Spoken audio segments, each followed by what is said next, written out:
How to send current location in WhatsApp. Let's get started. Launch your WhatsApp. You'll land to the chat section. Now you can head towards the conversation where you want to send the current location. Open it. Once you open the conversation, at the bottom you'll find this message box, and at the bottom left corner you will find this plus icon. Click on that. With that, different options will appear. Navigate to the option of location. With that, map will open up and you'll get tons of options over here. Check in for the option of send your current location, then click on show live location. Make sure you have enabled location in your settings. Now you can show live location for 15 minutes, 1 hour or 8 hours. Select the time period. Then you can add a caption. Then you can send it. So you can see that I have just shared my live location. This way you can easily share your live location.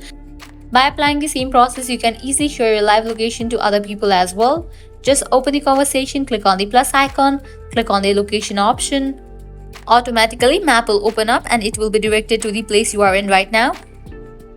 Check in for the option of send your current location and click on show live location. So that's a wrap for this video. I hope now you guys are clear about how to send current location in WhatsApp.